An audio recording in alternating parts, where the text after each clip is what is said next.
What messages were on Ted's phone? Is Nate going to be redeemed? Why did Michelle have that little smile at the end of the episode?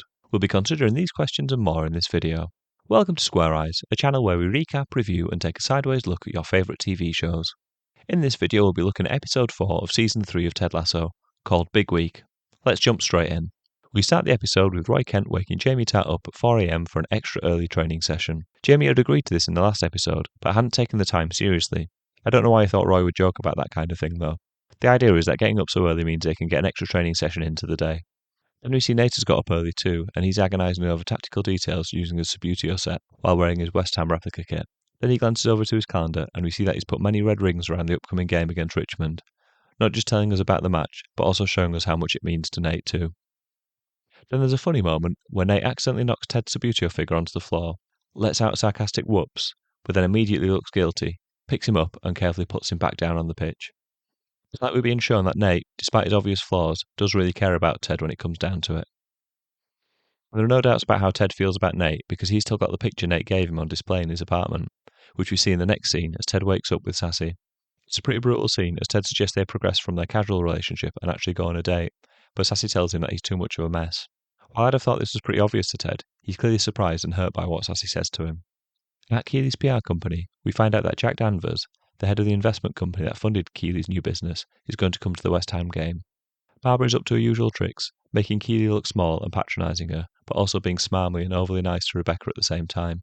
Keeley seems a bit overwhelmed by the idea of her boss coming over, but Rebecca offers them all seats in her suite for the game.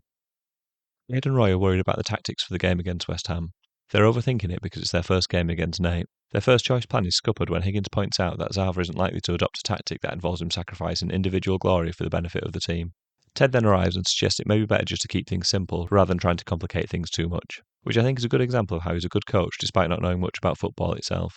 He's got good instincts and tends to make the right calls despite having almost no knowledge of the technical details of the game. Ted quickly moves the conversation onto his personal life and asks his colleagues if he's a mess, as Sassy's assessment of him earlier in the day has clearly left an impression on him. The Diamond Dogs assemble, and Beard confirms that Ted is a mess, using the fact that he's pretending not to be bothered by playing Nate in the next match as a good example. He's got a point too, but Ted can't make the connection between suppressing his feelings about Nate and how his life is generally a mess, despite the fact that it's part of a general pattern of behaviour he has in his life, where he doesn't engage in feelings that he finds too upsetting, and instead paints on a chirpy-chappy face instead. The team are trying to get themselves motivated for the game against West Ham, and as part of that, Isaac slaps Ted's Believe sign. To the dismay of the team, the slap undoes the repair job on the sign and they see that it's been torn in half. Nate goes back to A Taste of Athens, the restaurant he took his parents to in the last season, and his new status as a Premier League manager doesn't help to make the encounter with the waitress, Jade, any less uncomfortable. It's like she can see straight through him and has no time for his flim-flam. The manager of the restaurant comes out and makes a big fuss of him though, which Nate looks partly uncomfortable about, but also partly delighted. On the set of the filming of a banter advert, Shandy and Keeley start talking about Jamie and his availability and whether he'd be good for Shandy or not. Keeley starts to warn her off him by telling her how bad he is, but as she's listing off all his flaws, she actually sees all the things we've been seeing over the last few seasons, that Jamie's actually been improving as a person, and he's on his way to becoming a decent human being. It's pretty obvious from this line of thought that Keeley's wondering about whether she might be interested in Jamie again, though Shandy's obvious attraction to him may interfere with things, particularly as her interest is a lot less complicated and fraught with difficulties than Keeley's. Then we see that the coaches have managed to get hold of CCTV footage of the moment Nate tore up the Believe sign at the end of the season. They want to use it as a motivational tool for the players ahead of the match. Ted is obviously less keen on the idea, but doesn't explicitly rule it out. We switch to Nate's office, and Rupert called by to check in on him. Nate mentions how he feels like he owes Ted an apology after he left on bad terms. Rupert tells him that he doesn't need to apologise, he just needs to shake his hand, beat him, and then they can go and celebrate. Nate says thank you to Rupert as he leaves, and Rupert, proving that he's a manipulative piece of work, corrects Nate and says it's Mr. Mannion. Back in the first episode of the season, he told Nate to call him Rupert, so it seems like it's Rupert when Nate's cracking cruel jokes about AFC Richmond, but if he shows signs of compassion towards Ted, then it's back to Mr. Mannion. He's giving and taking away affection just like an abusive partner does. I'm certain that this season Rupert's going to treat Nate just like he treated Rebecca in their relationship, and this is just the start of it. Rebecca then comes to see Ted in his office and tells him how much she wants them to win against West Ham. While she's down there, she detects something's wrong with Ted and checks in with him. He asks if he's a mess, and she quickly confirms that he is, and that's why she gets along with him. Ted then concedes that he's a work in progress, which is probably about right. He is a mess, but he's moving in the right direction. As Rebecca leaves, Ted tells her that she's already won by getting that turkey out of her life, but she ignores it and tells him to beat them. This fits with how focused Rebecca has been this season on getting the better of Rupert. At the game, Rebecca bumps into Rupert and Bex, and there's a bit of a shift in the dynamic between the couple. When Rebecca asks how the baby is, Bex makes a joke at Rupert's expense, which Rebecca laughs at in surprise, but Rupert doesn't react in any way. It's a little sign that Bex might be more aware of Rupert's flaws and their relationship might be a bit more strained. Keeley's in the toilet in the next scene, and she's caught short when her period has started and she doesn't have a tampon. The stranger in the next stall with the fancy trainers helps her out. Then Ted enters a busy lift, and everyone gets off at the next stop, and there's just one person left in with him. It's Nate, and he's hiding in the corner in a pretty pathetic manner. Ted tries to be friendly with Nate, but it's obvious that his former assistant coach is too nervous about the encounter to offer anything back. Then Nate initiates an apology, but before he can even start, the lift door opens, and Rupert is there, looking just like an evil villain, and Nate cuts himself off without giving an apology. In the executive suite before the game, Keeley's introduced to Jack, the investor in her company, and it's the woman from the toilet earlier. I'm not sure I love this joke, though. Firstly, it needs you to find periods embarrassing, which I'm not sure there's any need for that. Secondly, the joke only works if Keeley not only doesn't know what the major investor in her company looks like, but doesn't even know the gender. It's just a bit much. Speaking of a bit much, Barbara is creasing herself at everything that Rebecca says, trying really hard to make friends with her. Which is weird because Keeley's best friends with Rebecca, and she's awful to Keeley. I've not got my head around what's going on there. Maybe it's an attraction thing, or a business thing. Or maybe Shandy's right and she's going to do some Hannibal Lecter stuff with her. Barbara does have a bit of serial killer energy to her. Then it's time for the game itself, and Ted and Nate shake hands before the game, with Ted saying have fun out there, and Nate giving nothing back. Beard and Roy are unimpressed with Ted's friendly overtures, but I don't think he can help himself. West Ham play a very defensive and negative game plan in the first half of the game, trying to contain the threat of Richmond, and more specifically Zava. They open up the scoring with a breakaway goal shortly before half-time, and then Nate switches the tactics to a high-pressing style, which catches Richmond in possession, and they concede another before the half-time whistle. AFC Richmond leave the pitch despondent, having dominated possession and played the better football in the game, but they've still ended up 2-0 down halfway through the game. Ted leaves Beard and Roy to talk to the players, as he's noticed that Rebecca is in the corridor and is approaching the dressing room. Rebecca tells Ted that she's been putting pressure on him to win this game, but she wants him to forget all that and just go out there and have fun, which as a message is great, but the energy she's giving off is the absolute opposite of the words that are coming out of her mouth. She looks absolutely desperate and physically grabs Ted to tell him that she believes in him. As a general rule, it's a very bad sign when football club owners start getting too close to the changing room. It usually means that they're interfering too much with the playing side of things, so Ted did the right thing by heading her off before she got too close to the players. Ted's delaying getting to the dressing room cost him though, as while he was talking to Rebecca, Beard and Roy queued up the video of Nate tearing up the Believe sign. The players are absolutely livid, and it's worked as a way of getting them fired up for the second half. Roy's delighted that the videos turn them from being miserable into killers, and Beard points out to Ted that anger can be useful sometimes, but it's obvious from Ted's reaction that he thinks it's a mistake. As the players walk out for the second half, it's clear they're furious with Nate and intend to take their aggression onto the pitch. Even Danny Rojas looks very angry, which is something you don't see very often. The anger is badly managed though, and Bumbercatch flies into a reckless challenge immediately after kick-off that earns him a straight red card. Zorro, who now calls himself Van Damme after a pep talk from Zava, gets himself sent off too, and the match descends into chaos. Richard gets a second yellow card for throwing a ball at a West Ham player, and the game finishes 4-1 to West Ham, with at least 3 red cards to Richmond, but there may have been more because there were several red card-worthy incidents that were shown in the clips we saw. At full time, Ted goes to offer Nate a handshake, but is snubbed, which doesn't go down well with the American, but he swallows it down, just like he always seems to when people disrespect him or treat him badly. As Rebecca is making her way out of the stadium, she spots Rupert canoodling with his assistant, showing that he's not changed his ways since he was married to her. In the changing rooms, Beard and Roy acknowledge that they made a mistake by showing the team the CCTV footage, and playing with hate led to the undisciplined mess that saw them lose the game. They want Ted to be angry with them for their actions, but Ted, because he doesn't do that sort of thing, just tells them to shake it off and focus on their upcoming games instead. In Nate's post-match interview, he's asked why he didn't shake Ted's hand, to which Nate seems genuinely surprised that he hadn't done that, and he said he must have been caught up in the excitement of the moment. He cuts the interview short so he can try and find Ted and put things right. Before he can go talk to Ted, he's stopped by Rupert's assistant and given a guest pass to Bones and Honey, the private members club we last saw in the Beard After Hours episode last season, when Beard and the lads from the pub tricked their way in. Nate missed his opportunity to apologise to Ted because he was distracted by the trappings of his success. This feels like a metaphor. Rupert slithers up alongside Rebecca as she's leaving to commiserate her for her loss.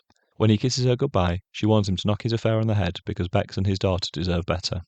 Then we find out that Shandy has helped to push up the subscriber base for banter, but she's done it by changing the bio line for the app to something crude without consulting Keeley first. Keeley's unimpressed, but she doesn't want to look unprofessional in front of a major investor, so she politely but firmly tells Shandy to change it back. Nate gets a hero's reception at Bones and Honey, and when he calls Rupert Mr. Mannion, he makes a big fuss of insisting that he calls him Rupert instead. This is partly because there's an audience and he wants to look like a nice guy in front of other people, but it's also because Nate's made him happy today and he's back in his good books. It's just like the early stages of an abusive relationship. Nate is handed a cocktail, which he drinks with a famous and glamorous looking woman, but he doesn't like the taste of it any more than the one he drank back in season 1, and spits it back into the glass just like he did back then. The next morning, we're back where we started the episode at Jamie Tartt's front door. This time, Jamie's expecting the knock, already with his head torch on, and bursts straight out of the door. Then we see Ted making a video call back to Kansas to speak to his ex-wife, Michelle. Ted tells her how he's ticked off with her for starting a relationship with their therapist without talking to him first. He knows that talking about these feelings might cause problems, but also knows that not talking about them wouldn't be right either. He then tells her that he loves her, and he loves their family no matter what it looks like. When the call ends, he pushes down his laptop, his shoulders are tense, and then suddenly the tension just goes away. Actually talking to someone about the pain that they've caused him means that he's not carrying it around anymore. This episode focused on the hurt that Nate did to him, but by examining it, Ted found a way to address the bigger pain caused by his ex-wife and the betrayal that he felt from her. I thought this was a really good episode, my favourite one of the season so far.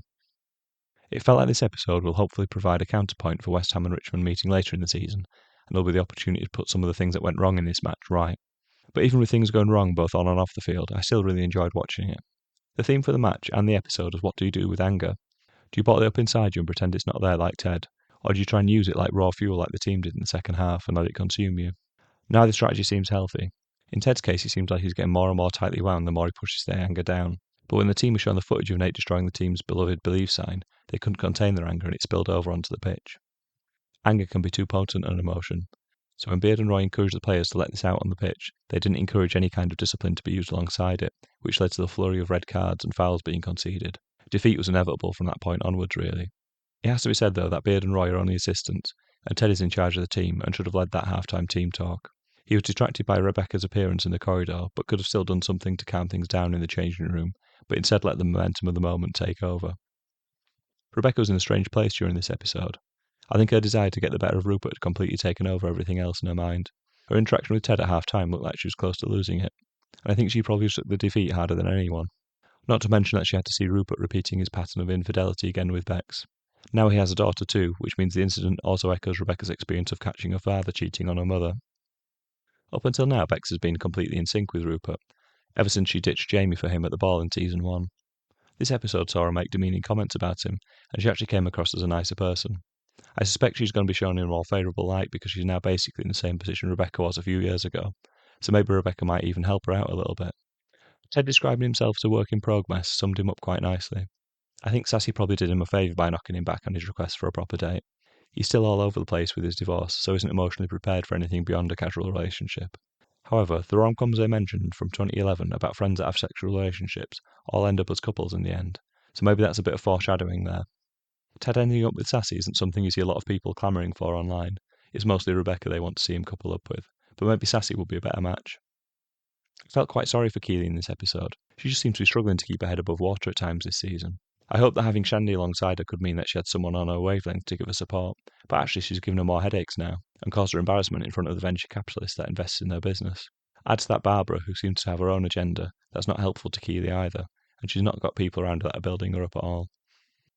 I feel more certain than ever after this episode that Nate is going to be redeemed somehow.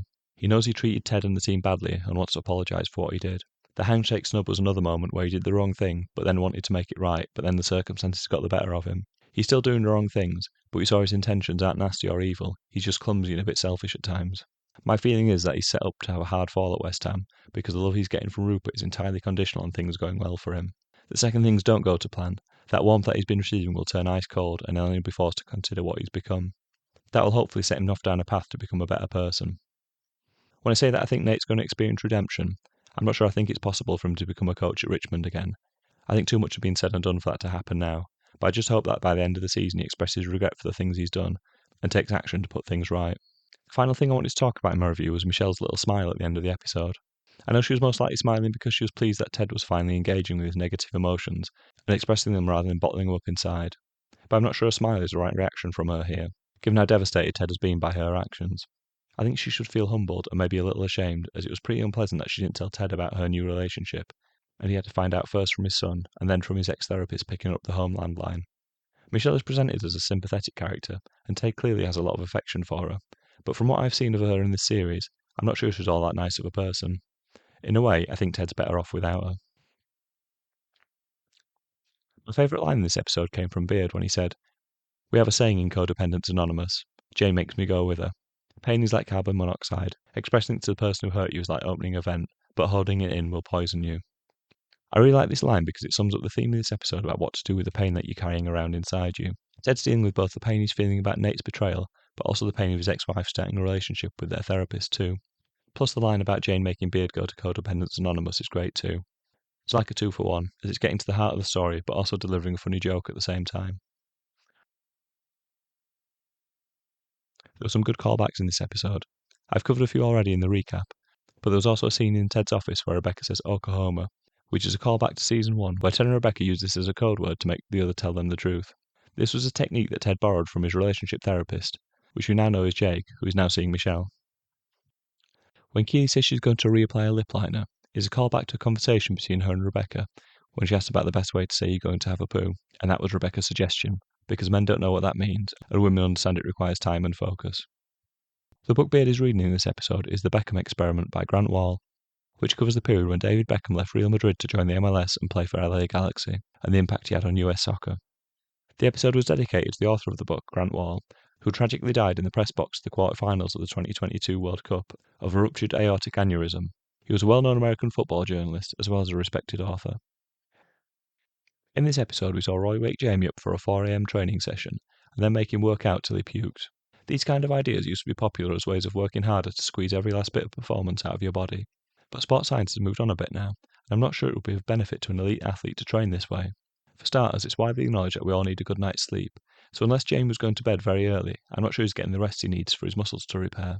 And by overtraining, he's most likely to be increasing his risk of injuries and exhaustion. And yes, for those of you wondering, I am fun at parties. Ted says to Trent Crimm that Robert Redford could portray him in a film one day, and he replies that it'd probably be Dustin Hoffman. They're both referring to the film All the President's Men. The joke being that Trent uncovering the CCTV of Nate destroying the Believe sign is equivalent to the journalist who uncovered the Watergate scandal that undid the Richard Nixon presidency, which the film portrays. When Ted was scrolling through his phone to look back at his messages from Dr. Jacob, we get to see the whole text message history that he has. If you pause it, there were some interesting little Easter eggs in there. For example, one of his most recent messages was either from or to Beard, which says, "Are you sure you want to do that, buddy?" which is very interesting. There was another one to his upstairs neighbour, Mrs. Shipley, saying, "I swear to you I'm not playing music," and a cryptic one from Jamie Tart which says, "exotic," which is hard to work out without any context. Looking ahead, there are lots of storylines now for us to look forward to. I'm going to rattle through them all as quick questions as this video is already very long. It's getting to the point now where there's already too much story to cover each one in every episode, so I suspect we'll see things pop up here and there over the course of the season. Will Ted get over his problems enough to convince Sassy to go out on a date with him? Will Jamie's extra training sessions with Roy help him to become better than Zava? Is Keeley's work situation going to improve, or will she continue to get pressure from all the people around her? Is Rebecca going to tell Bex about Rupert's cheating? Will Nate become a more likeable character by the end of the season? Is Zava ever going to talk sense, or will he just continue to talk in contradictory gibberish? Are we going to see Keeley and Roy get back together again, or is she thinking about returning to Jamie now she's recognising all the positive changes he's made in his life? Will Colin's double life remain a secret? It seems Trent Crimm hasn't told anyone about what he saw, but the camera lingered on him during some changing room banter in this episode. Or will there be any more of the psychic's predictions coming true? There's nothing about those in this episode, but hopefully we'll see more about those soon. Thank you for watching my recap and review of episode 4 of season 3 of Ted Lasso. If you've watched this far into the video, you're one of my channel's most committed fans, so please help me out a little bit more by considering subscribing too. I'm trying to grow the channel at the moment, so by subscribing you'll be helping more people to find these videos. Goodbye.